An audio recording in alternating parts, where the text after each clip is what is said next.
Thought Bubble Audio.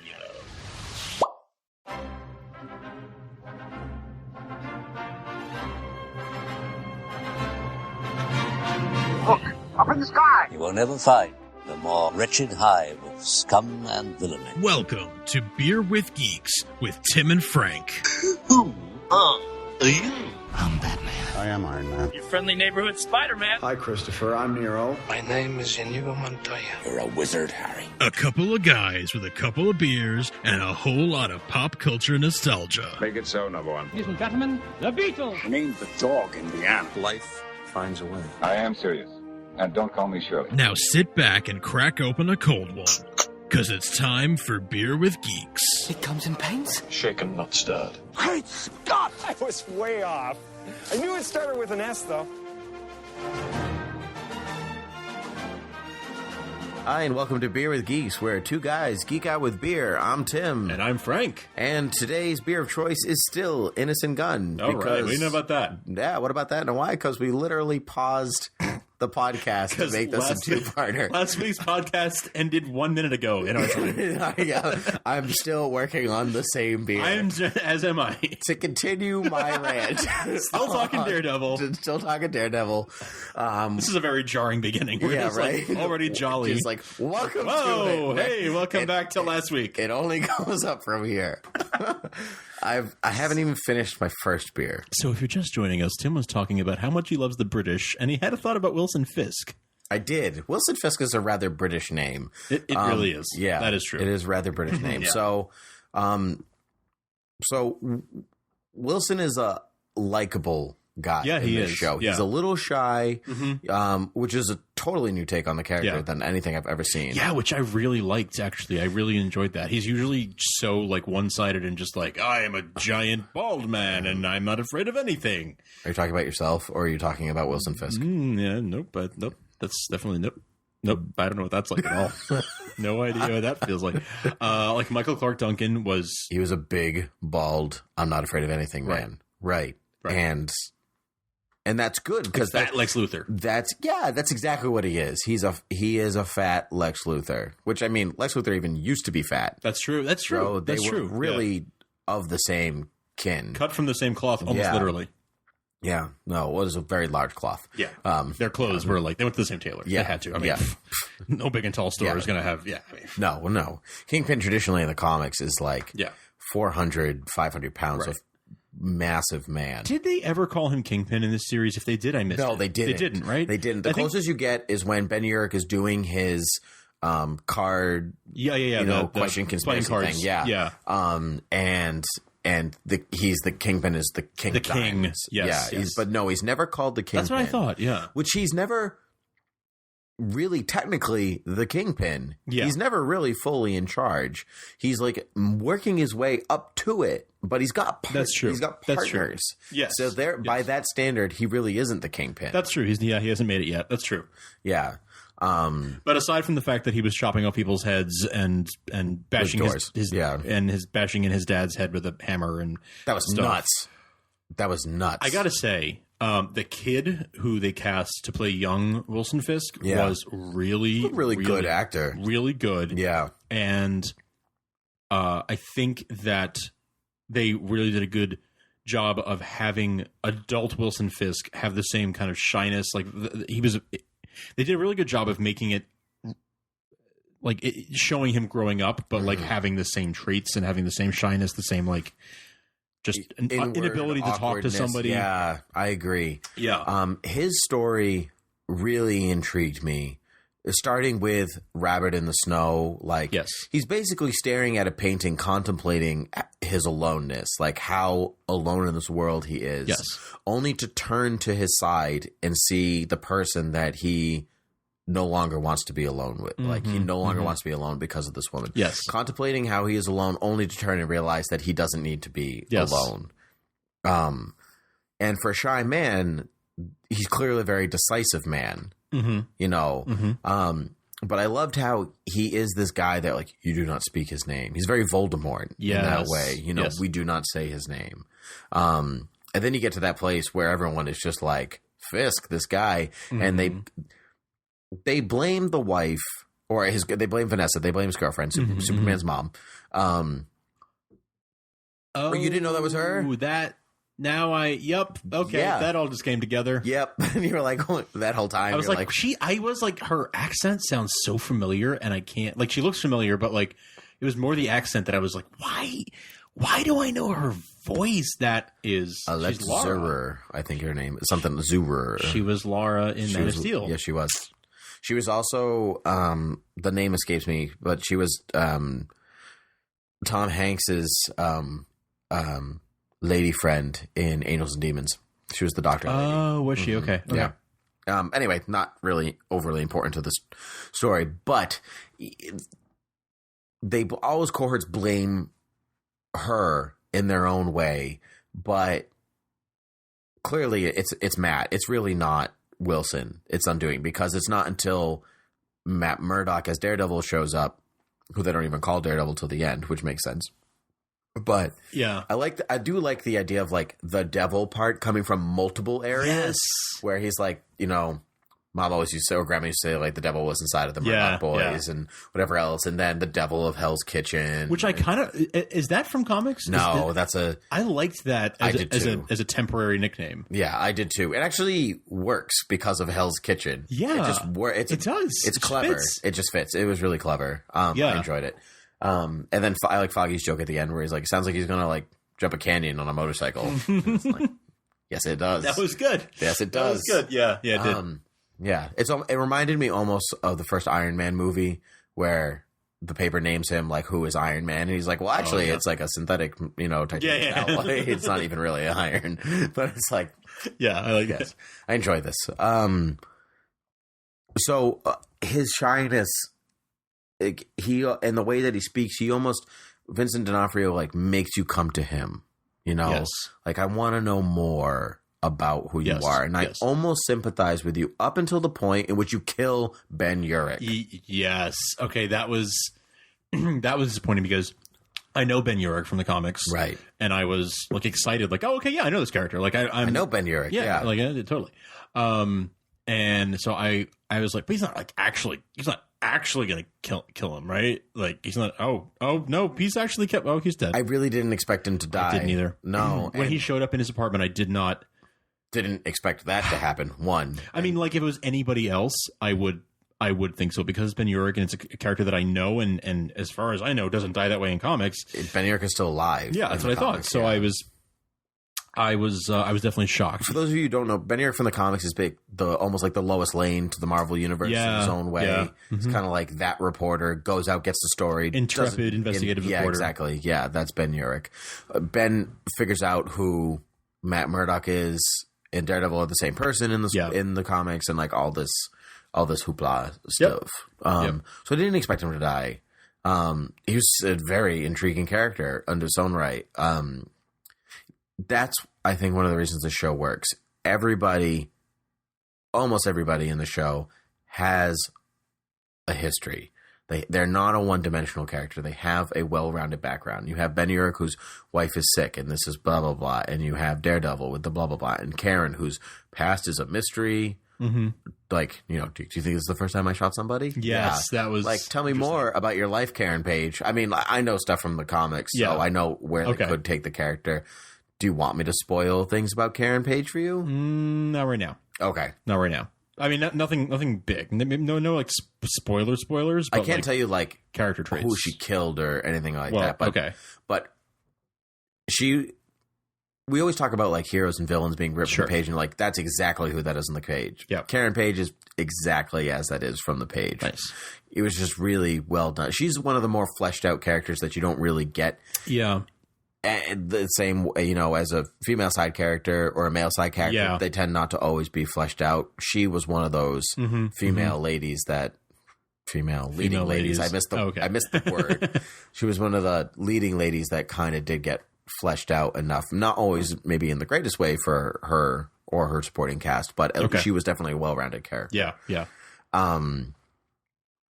Yeah, I felt that she was like they wrote her very well, and they gave everyone really everyone had motivations. You knew who they were. You had a decent idea of who they were and what they were about. Right. Instead of just being like, this character does this because this person does this in comic books, and that's just the way it is.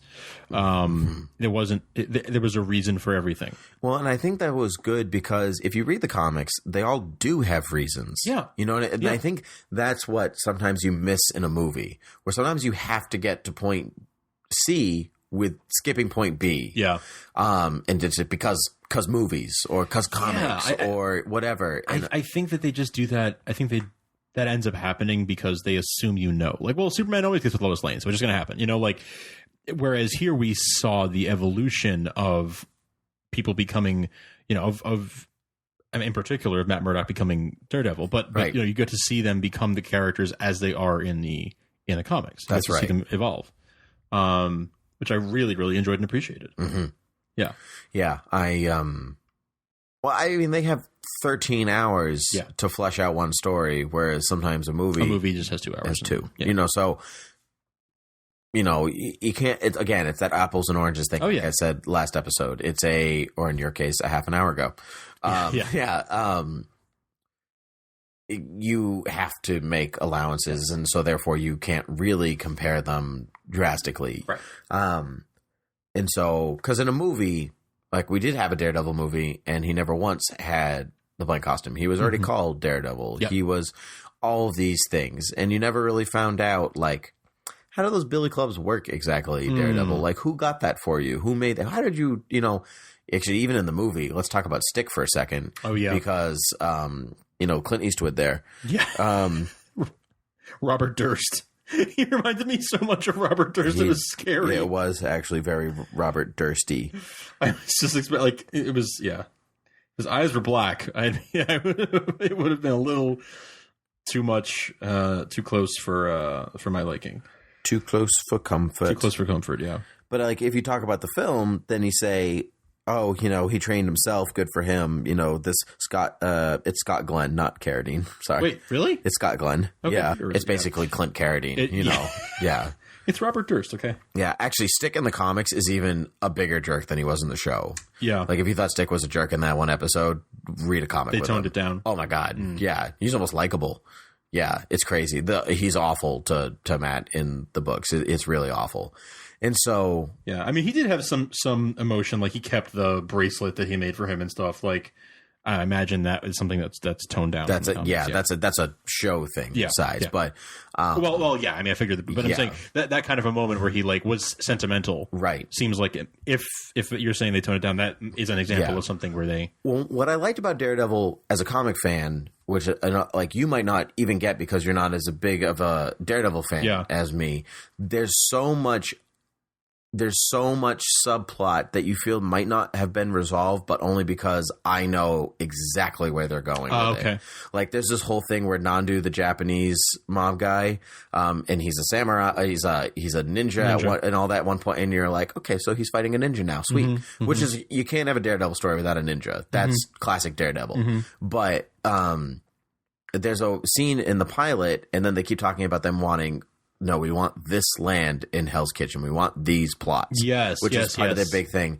A couple of years ago, there was a comic story running through Daredevil called Shadowland. In which, I remember hearing of it. Yep. Right. And those Japanese guys are part of a ninja clan called the Hand. Okay. Which, if you're a Ninja Turtles fan, it's what the Foot was based on.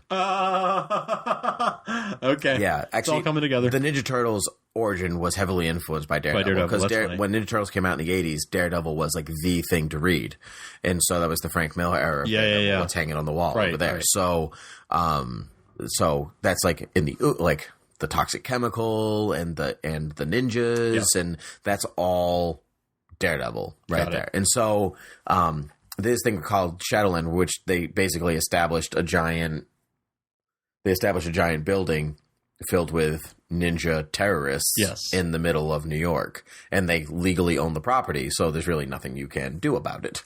So it was very so without spoilers for that story, I'll leave it there, but I'm like, oh my God, that's what they're doing. They're giving you Shadowland, which might not have been maybe the greatest story in Daredevil history, but it certainly was big enough for that to go, oh, look what you're doing. That's super cool. And so I lost. So anyway, but Stick, before he leaves, he talks about, and then you see like the guy with the scarred back and he's like, oh, he's ready and blah, blah, blah, stuff like that. It like leads you to go like centuries ago, there was a sect of the Hand that was like, yo, I don't like what you're doing. And they split off and became good ninjas and, and they fight. And like, that's what Matt was getting trained for. And that's why he's like kind of a ninja, but not really because his training never finished. And it's like all this huge stuff that I'm like, general audience, not ever going to put that together. Comic fan, no, yeah. I now know what's coming, and I'm really excited. I'm super excited. That's awesome. Yeah. I have a question about Daredevil's outfit. Okay. I have two opposing thoughts. Daredevil's outfit first, because it might be smaller. Did I miss it when Melvin Potter makes him the suit? Yes. Was it anybody's idea to put horns on top of the head? No one, there was no conversation about it, if that's what you're asking. Okay, I wasn't sure if it was like a, it wasn't like, I want you to make me this. No, no, I don't remember. So it was just Melvin Potter being like, I'm going to make horns on top of the head. There was a comment about it after the fact, right? Foggy said something, right? Yeah, was it Foggy who said it? Yeah. Yeah, Foggy says he's not sure he likes the horns. Right. But I guess it makes sense if Melvin Potter knows him as the Devils of Hell's Kitchen to really be like, I'm going to put little horns on your head. Right. Yeah. Why not? Melvin Potter is actually a Marvel supervillain known as the Gladiator. He's a Daredevil villain. Okay, got it. Who then becomes one of Daredevil's biggest like advocates or whatever else. So it was interesting. He's a villain, but he's Daredevil. He then becomes like not a villain. He becomes a temporary ally, I guess, something like that. Okay, tertiary character. But even that was cool to like his saw blade drawings are in there, stuff like that. But my other real thought, I want to talk about Vanessa for a bit. She, to me, it might be a more intriguing character than Wilson Fisk. Wow. Okay. Hear me out. Yeah. This is a woman who runs an art gallery. Yes. She goes on a date with a guy who she's not really sure she wants to go on a date with, and like weird stuff goes down and like, say you can't talk to him right now, blah, blah, blah, all this stuff, so on and so forth. She then agrees to go on a second date with him, but brings a gun. That's true. With her. Yep. One, is this a woman that went out and bought a gun? Is this a woman that owns a gun? Why does she own one? Why does she agree to be with this man? What is it about her past that makes all of this okay? I had the same question. Yeah. I had the same question. She becomes a very intriguing person to me that way. I'm just like, what is it about you? Yeah. So I had the same thought. Like, why is this okay? Why is she okay with like just ignoring the things he does? How does she rationalize away? Because he's not whining and dining her, because she doesn't really care for that. We've established that about her character. She's like, so I'm not doing it for the money. Right. So if it's, she's attracted to power, or she's attracted to, whatever she sees in him. Right. She clearly sees some redeeming things in him that she's attracted to. But yeah, I totally agree. Like, what is it in her past that makes all of this? What's her experience where like this is acceptable to her, right, in some way? And how dangerous is this woman actually in the scheme of the world? I mean, she was just maybe she's just an art dealer. Maybe she's something more. Yeah. Yeah. There's a lot going on there that I'm looking forward to see. I am disappointed that they killed Wesley, because he might possibly have been my favorite character. I was a little surprised by that. I actually didn't quite see that coming. Well, I mean, Karen pulled a gun on him and shot him multiple times. Well, so. Okay, but until that moment. Okay, yeah. I was like, I don't think anybody really saw that coming. Yeah. I knew he was like shot in the chest, but I thought he'd pull it out. Yeah. No, like I thought he'd be okay. It's a comic book. I mean, was he dead or just comic book dead? I haven't seen anybody really die in the show ever. Yeah. This is not a violent show at all. So like, no, but I had the I was surprised by that. Not as surprised as when Ben Urich died, but no, I wasn't as surprised either. But I mean, Wesley's part of the comics too, but not in the same established way that.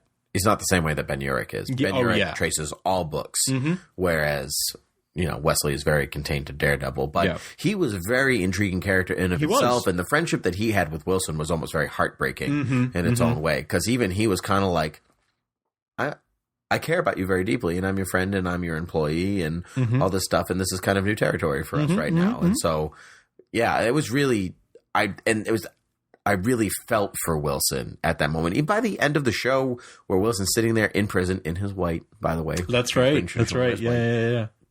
And he's sitting there, and he's looking at that Stark wall all over again. That was really nice. That was great imagery. Great, let's tying it all up. Really nice motif, and I loved that. Yeah, me too. I loved that. That it's stuff like that, and there's a couple of those things in the show.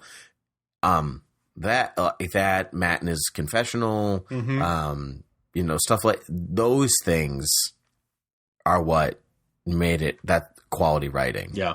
Because we could gush because we love superheroes, but people who don't love superheroes have watched and reviewed this show and went, "That was really good." Yeah, that's really good. It's almost like the way people liked The Dark Knight. It's like it's a movie about the mob and crime that happens to involve a man dressed in a bat costume. This is a movie This is a movie about the law and mobsters and justice and torture and whatever else that also has a man dressed in black. It's not even in a costume until the last 20 minutes of the show.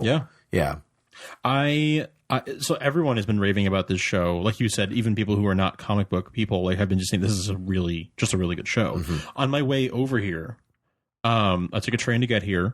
I was watching the final episode on my iPad on the train on my way here, and the guy sitting next to me, middle-aged guy on his commute home from work, just like waved to get my attention. I thought he was going to like ask for directions or something like, I'm getting off the train. But he just went like, "Oh, that's a really good show. I've been watching it. I'm on episode 7. Oh, word! I was like, "This is so cool. That's awesome." Like what? That never happens. I know that never happens. I know. And I was like, "Oh yeah, I'm watching the last episode." He was like, "Oh no, spoilers! I don't want to see the end." Yeah, that's hot. But yeah, that was. I thought that was really cool. Like this has that mass appeal. No, I've had friends who are not as big comic book guys as I am, or students who have been like, "Have you watched Daredevil yet?" Yeah. Like, I'm on episode 4. I'm episode 1. Like friends who have texted me like, "Who's this guy that Stick's talking to?" Like, I want to know more. The show is so good at like pulling you in. Yes. My goal is to get my parents actually to watch this show because they're big. Like they love Homeland and The Good Wife and True Detective and like all these shows that things are like people are comparing this show to, and I'm like, it's kind of all those put together. Yeah, it's a little bit of each. I'm like, I would like to see them be able to watch this show. Yep. If you don't like it after episode 2, don't bother. But I think the first episode is so well crafted, you can't help but continue. It might lose them once Daredevil starts fighting ninjas. I could see that. That's always I thought that I was like, I'd really like to try it. And then there's a whole episode where he's fighting Nandu, and I'm like, or Nabu? Yeah. Naboo? No. We make our way to Naboo. No. That was my impression of Newt Gunroy. It was so good, I assure you. What's going on down there? Nobu. His name is Nobu. No. Boo. Nobu. We haven't talked about 2 things in which I'd like to touch on before we leave. One is Rosario Dawson. Yes, who I thought was fantastic. She was. Underused, though. Underused. Yeah. That was kind of how I felt, too. I mean, she certainly was a well-rounded character who served her purpose for multiple reasons and all those things, but Rosario Dawson's a very good actress, and I feel like she was almost wasted that way, where she could have maybe filled a bigger role somewhere else. But she's also a character that could easily come back. Yeah, and I think she probably will as long as they can get her to come back. She plays Claire Temple, but Claire Temple in the comics is a character known as the Night Nurse, and she's – I don't know if you know this at all. Did you know this? Yes. Yeah, okay. I did. For those of you who know, the Night Nurse is basically the superhero nurse. Like if Spider-Man is facing, the Rhino at 3 o'clock in the morning and, gets cut up bad, you go see Claire Temple. She makes you feel better. So you don't have to go to the emergency room or anything like that. She's no powers or anything like that. She's a nurse, and this is what she does. And almost like Batman has Leslie Tompkins or Alfred, Or Alfred, it's the same idea. Yeah. I want to talk about Leland Owsley, played by Bob Gutton. Yes. Who I was like, oh, this guy. Like, I know him from, like, everything. This guy, he was the warden from Shawshank Redemption. Yep. Yeah. He's been in, like, he's been in lots and lots of stuff. Yeah, I mean, if Shawshank is like... Shawshank is probably the big one. Yeah. Yeah, but he's been on New Girl. Yeah, he's done a lot of... Argo, Ace Ventura. He's been in tons of stuff. Yeah.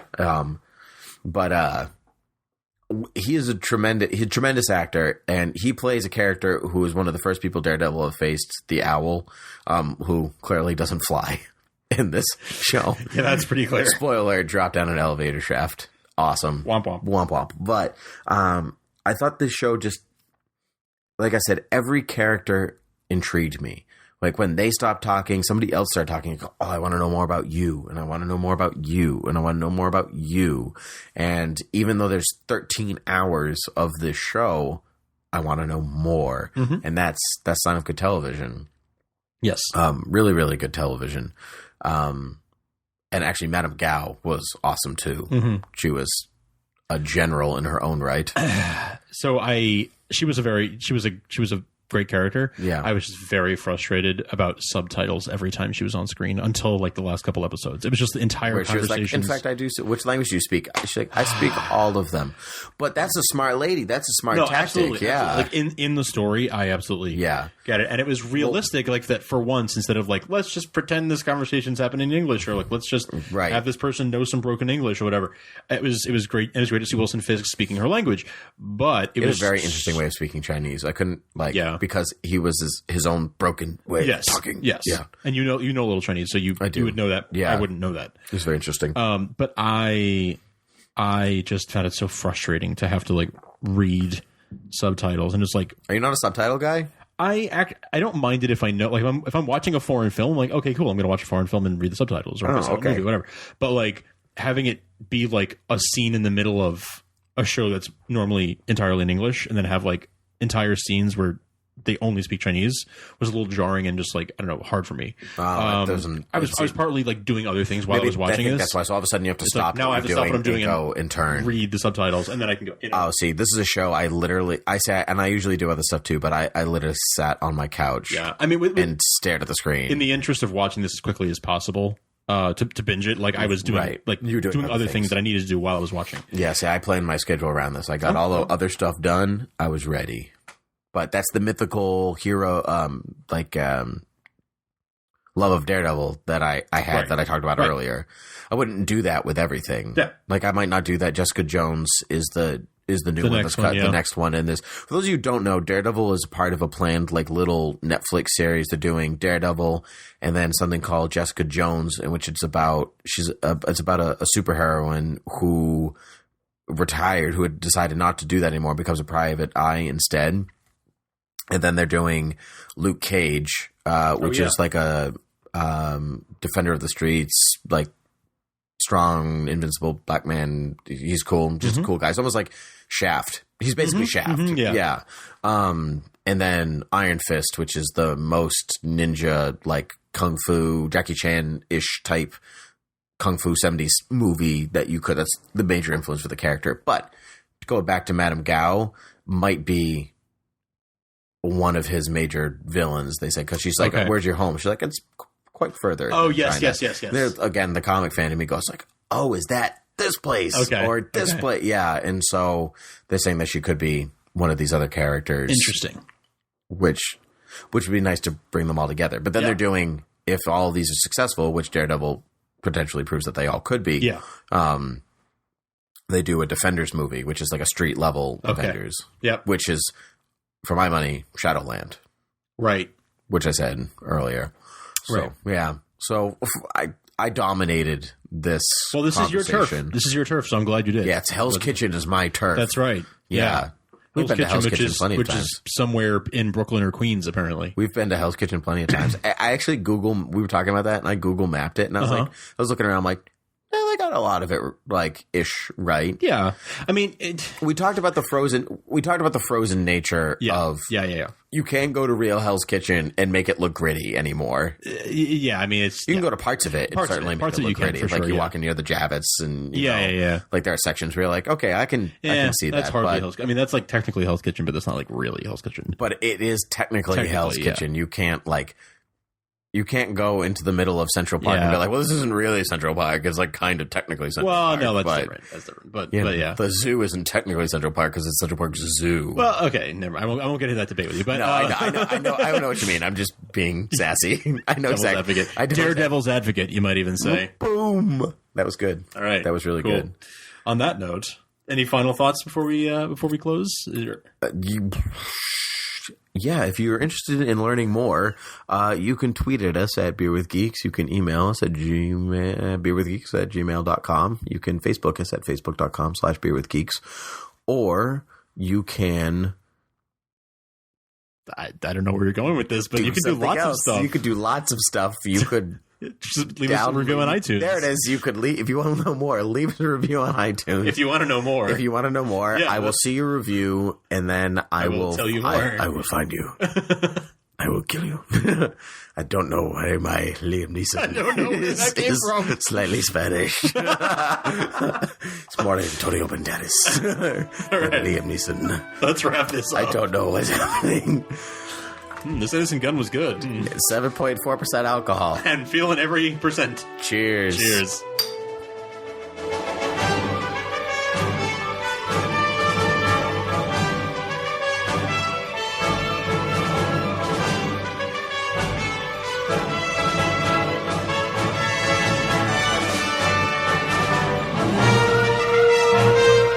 This podcast is intended for entertainment and information purposes only. All character names, sound effects, and quotes are registered trademarks and/or copyrights of their respective trademark and copyright holders. All original content of this podcast is the intellectual property of Thought Bubble Audio Studios unless otherwise indicated.